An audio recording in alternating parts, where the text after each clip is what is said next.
Assignment at the Vatican. Vatican City, September 22nd, 1978. The Disgrace of Sant Ambrogio. By John Bloder, Part 2. Deep within the vast halls of the Vatican, two clerical priests contemplated a young priest from Boston and the Church of Sant Ambrogio. Perhaps a young Irish-American priest could breathe new life into forgotten church. They would have to explain the disgrace of Sant Ambrogio to the young Father John Conley, with a hope he would embrace it as his first parish. Here I will continue the saga, as only I can tell it.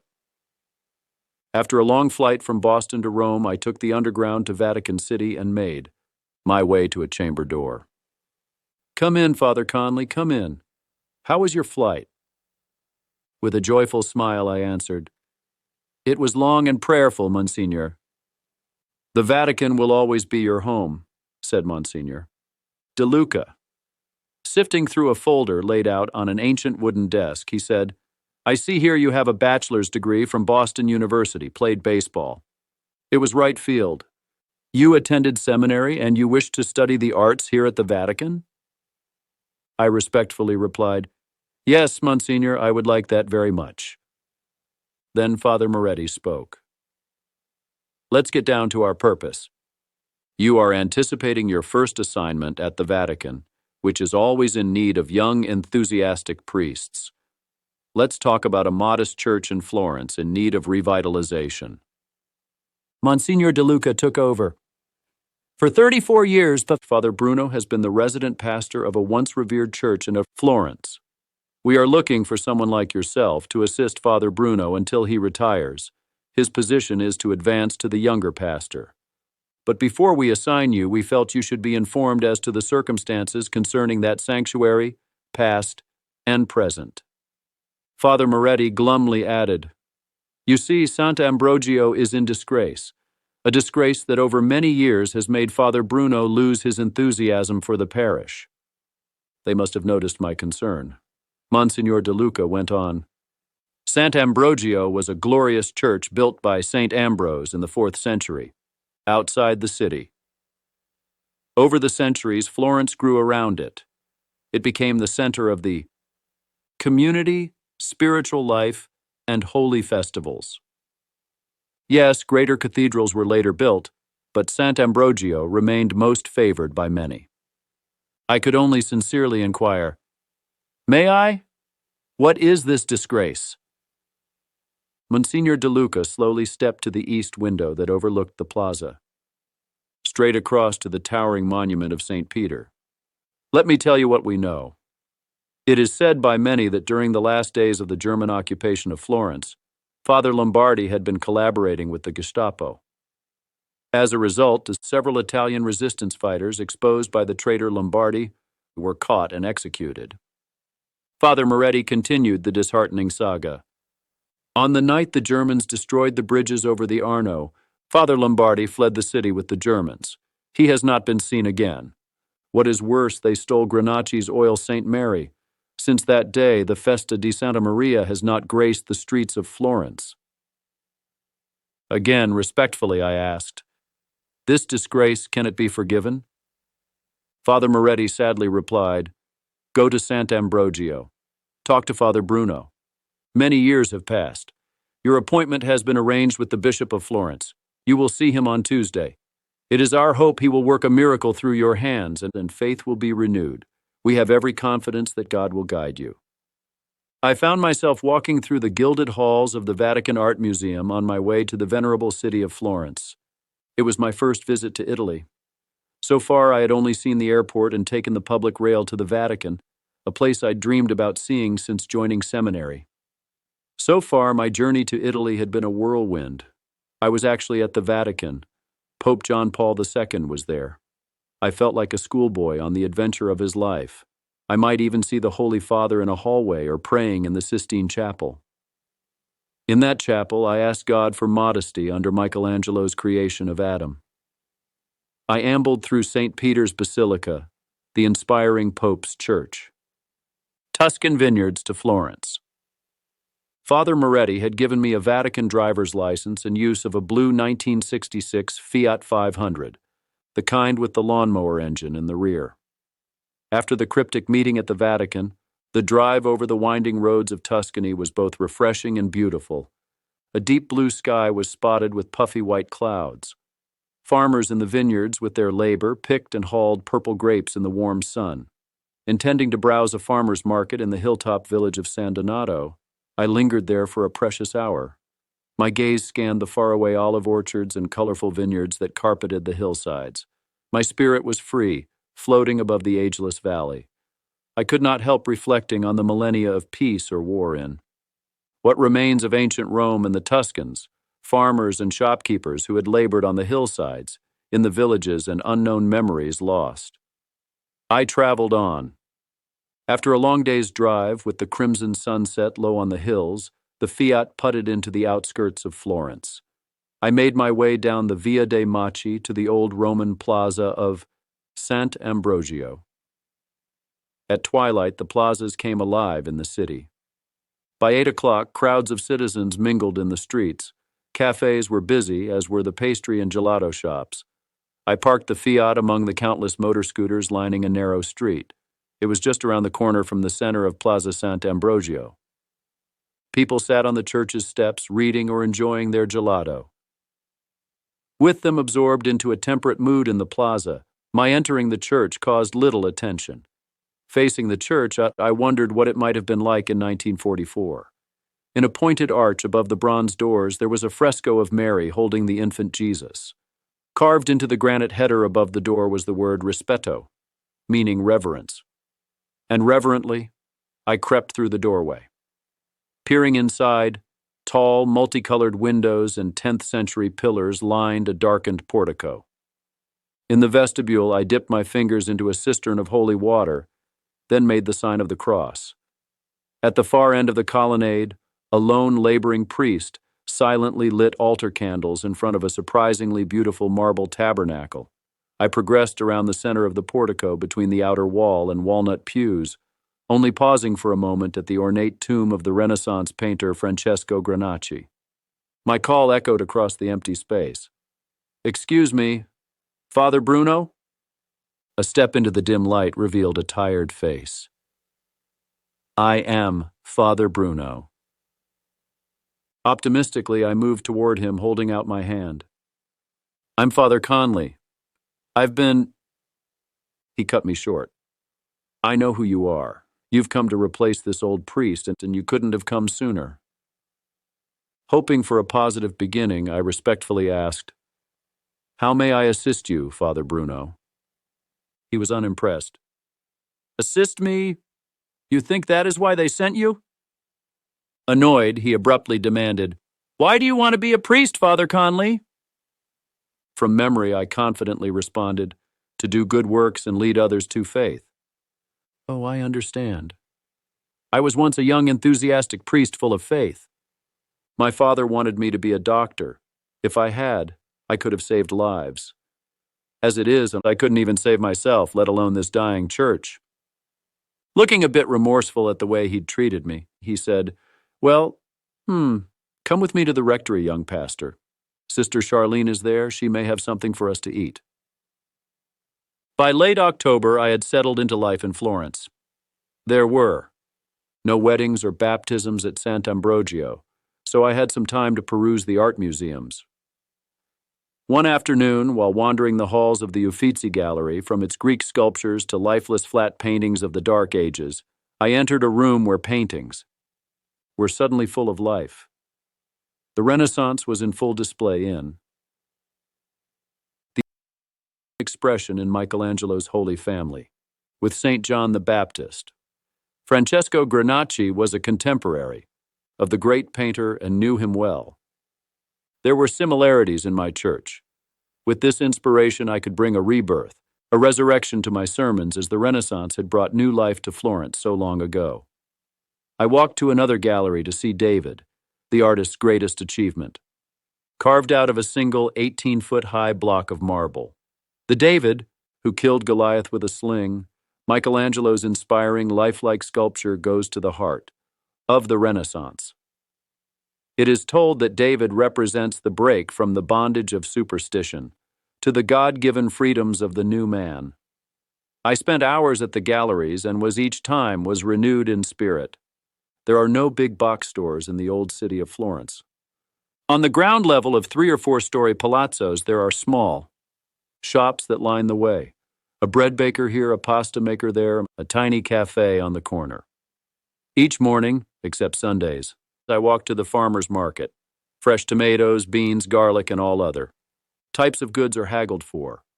At dawn, the vendors were busy, setting out their wares on makeshift tables placed under colorful plastic awnings. What was a daily routine for them was a joyous for a young New England priest. I was greeted by the old men bantering on the benches and sat among them. They talked about old woman and sometimes the young ones that walked by.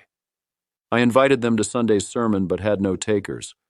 A short-haired brown cat jumped up onto my lap and nudged for a scratch behind the ear. He, too, was making new friends. My apartment was on the top floor of a 4-story palazzo adjacent to the church. Its pale green kitchen shutters overlooked the city past the Duomo at Santa Maria del Fiore all the way to the river. There were great opera singers posing as vendors or cab drivers. A corner merchant sang Rigoletto as he wrapped bunches of red crocuses in a newspaper. In the warm afternoon, an old man walked past his window in his birthday suit, and no one seemed to notice. Perhaps he'd found his peace with God in this nakedness. A woman across the way tended an incredibly beautiful balcony flower garden. On a terrace after 9 p.m., a wonderful, large, loud family gathered for dinner. The friendly Italian cat from the market had made a habit of jumping through my kitchen window. With the help of a small cup of milk and a few morsels of leftover cod, I seemed to have made a friend of this sovereign cat. At sunset, the breeze turned cool as the sun's last red cinder died out below a distant mountain peak. As the city darkened, the plaza again came alive. People filled the plaza, ready for supper or dessert, or just to watch other people having supper or dessert. It went on late on warm summer nights. Sometimes, after midnight and under the glow of a romancing moon, young friends and lovers shared that last bottle of red wine strolled away. On Friday mornings, 3 Catholic nuns made their way, 8 blocks from Cathedral Santa Maria del Fiore to the relatively tiny church of Sant Ambrogio. As they briskly moved ahead, they reminded me of 3 black and white geese in a row, sister. Charlene was always in front of the string. It was a welcome reprieve from the daily monotony of my tasks. Sometimes they brought school children, excited to be out of school. While enjoying my usual breakfast of cappuccino and pastry, the nuns marched up the stone steps. Showing them deference, I'd say, "Buongiorno, sisters." They'd respond, "Buongiorno, Father Conley." The other sisters would go straight into the sanctuary. It's about their duties. They came to support the church and refresh the rector. Sure, Father Bruno had what he required to sustain Sant Ambrogio for another week. The nuns worked and quietly, for they had much more to do when they returned to the great cathedral, Santa Maria del Fiore. Sister Charlene was a strong woman from the forested foothills of the Italian Alps. She had given her life to Christ at a young age. Seemingly stern, once past her iron will, Sister Charlene had a kind, giving soul. She was not one to hold back the truth when she thought it was needed. If anything, I could trust she'd do that. The languid days of summer swiftly drifted by. The first week of November brought dark clouds and cold rain. On a Friday, a welcome sun warmed the red tile roofs crowning the city. Over the past 3 months, I had done my best to bring new patrons to Sant Ambrogio, but few were interested in discussing the disgraced church. With a resolute heart, I had tried, but I couldn't shake the sinking feeling that my mission might ultimately fail. There was only one other person that I could count on to give me the truth. I waited for Sister Charlene to finish her usual prayer at the altar. "God be with you, sister." "And with you," she returned. "Sister Charlene, do you mind if I ask how long you have been serving Sant Ambrogio?" "It has been 6 dedicated years, Father Conley, less a month." "And are you aware of my mission?" "I think your Vatican's mission may have changed." "Changed? In what way? I've heard nothing. As far as I know, it is the same as it was the day I was assigned. I ask you because I thought with your advice we could bring Sant Ambrogio back to life. She explained, I am bewildered, Father Conley. We were under the impression that our duties would end once the church had become an auxiliary to the Santa Maria del Fiore. There will be no more services at this sanctuary, only special events and conferences. She commented on her common belief resolutely. It's probably better that way. When Father Bruno retires, this church will no longer be holding services. I clutched the silver crucifix at the end of my rosary. But these must be only rumors. If the Vatican had made that decision, surely I would have been told. She thoughtfully suggested, they could be just rumors. That is not known for sure, but everyone knows this church is under a dark cloud and will always be. I was dumbfounded. I'd come from Boston, where people no longer believed in curses and superstitions. You certainly don't believe that? It doesn't matter what I think. The people of Florence believe it, and they haven't changed in more than 34 years. No, Father Conley, I tell you, this church will be closed. It might as well be engraved on its cold stone walls. I glanced at my wristwatch. It was 1 in the afternoon. Most likely, Father Bruno would be lingering in the rectory. Being young and in a hurry, in a few seconds, I bound up 3 flights of brick stairs and opened the door to the residence. The retiring priest contentedly sat at the kitchen table. A fresh breeze mildly wafted into the apartment through the open window. On the table, he had prepared a cup of tomato basil soup and a loaf of day-old bread. In his hand, a glass of old Chianti. Without looking away from his gaze through the window with a warm expression, he said, "Sit with me, have some vino." I sat across the table. "Graze, Father Bruno." He began to pour some red wine into an empty coffee cup. "You know, I have been drinking a little more these days." As he returned to his gaze above the tile rooftops, he reached out his hand, pointing to the far sanguine green mountains to the north. "See there, just below the tall peak, there in the green meadow. That's Abbey Monticello." He took an assuring drink from his half-empty glass. "I'll soon be casting for trout in those cold water steams. Look there. You can see the way the sun has broken through the clouds and shines its beam on it." It was good to see him smile.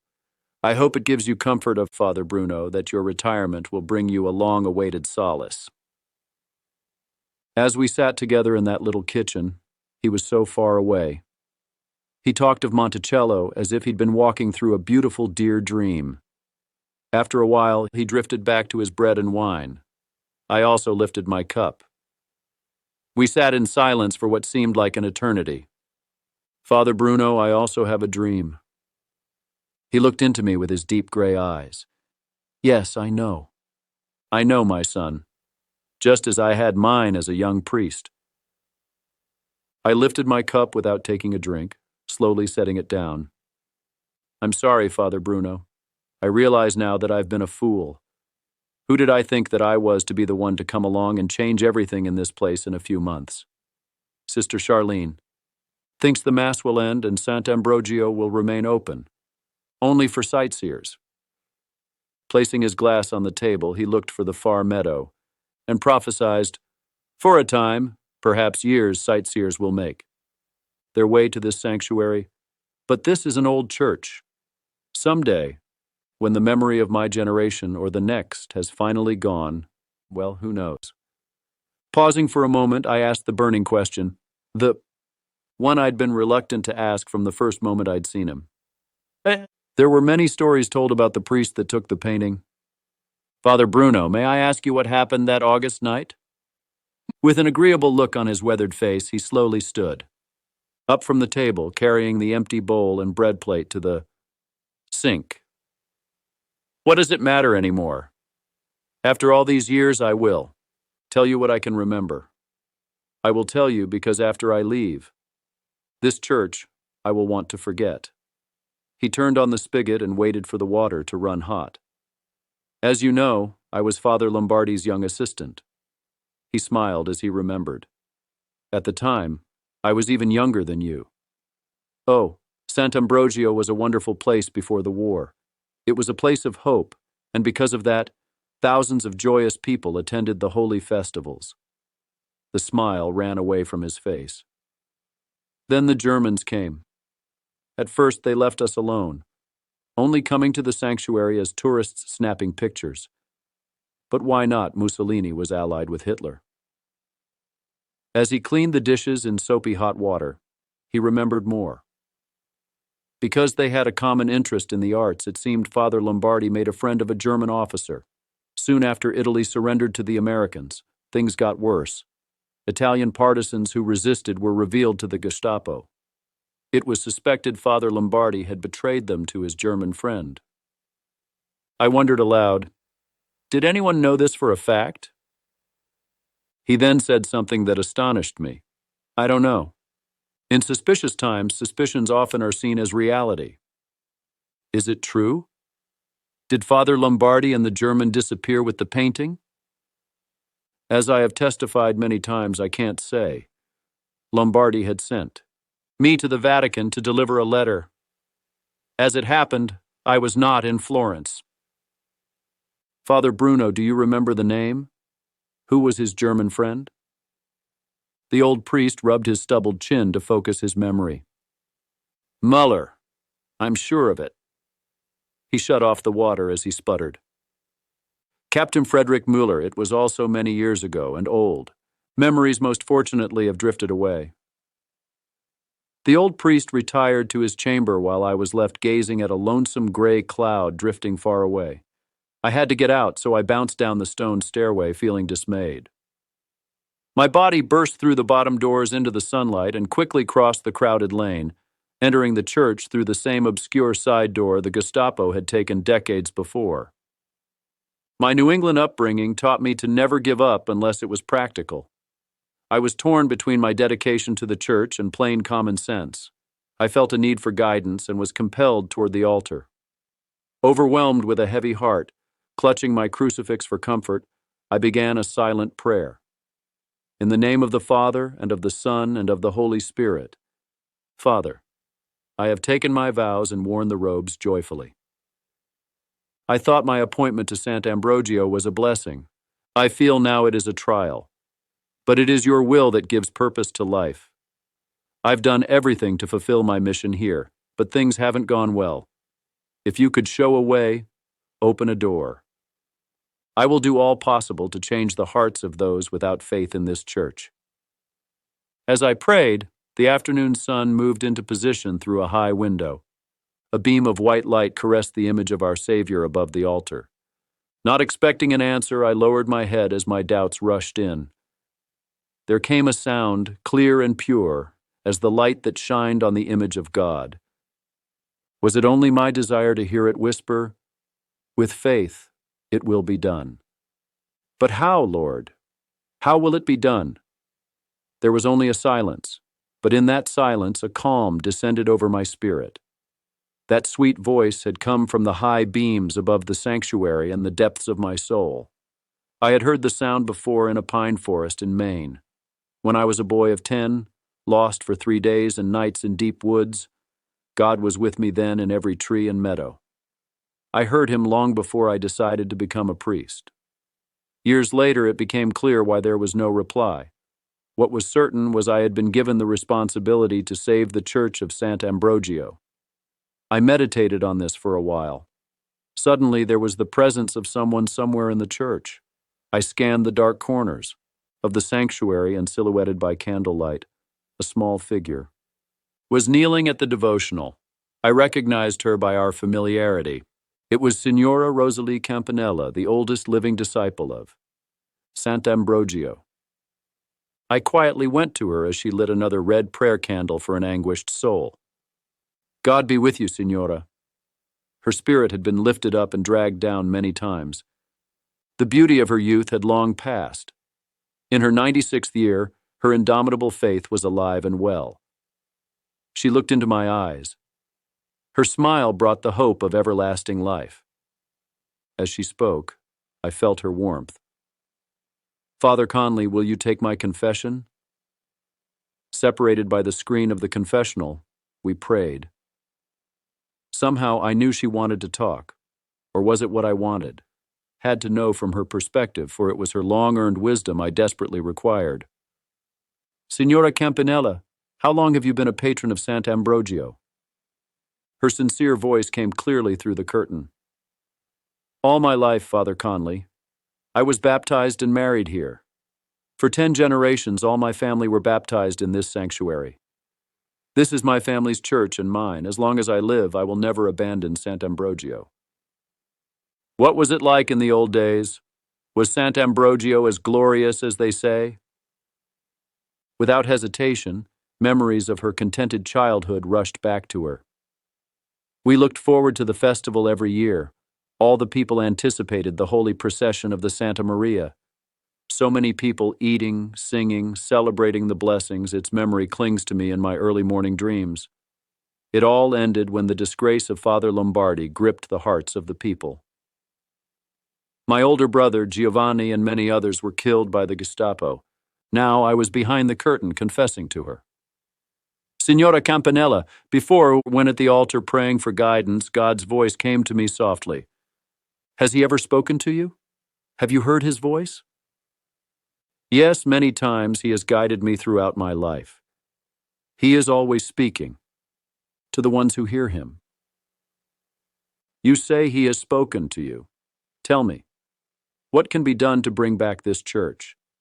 At the altar just a while ago, he made it clear it is to be my mission. Father Conley, God's plan is hidden behind a black veil, a veil of life, the veil of death. It is hidden because he wants us to have faith. Your question has been contemplated long before the Vatican sent you to Florence. If you believe you have come to revive the church, you must follow his will, his volere. There is only one way to let the people believe in this church again. Please tell me. To remove the veil, you must retrieve the painting, Santa Maria. The hope in her voice burned through the curtain. I have longed to see it leading the procession again before he takes me. You have a sure heart. You are the one I hoped for. Knowing the way was clear, the key to reviving the church now seemed simple. Just find Granacci's painting of St. Mary. Bring it back and light would again shine on Sant Ambrogio. More than 3 decades had passed. Thousands of artifacts captured by the Nazis were still missing. Some were undoubtedly hidden in private collections. Tragically, countless fine works of art had been lost or destroyed by widespread bombing and overall destruction. Yes, many had been recovered and returned to their rightful owners, but those recoveries had, of late, been few and far between. I suddenly was beginning to feel like that child, again lost alone in a wilderness.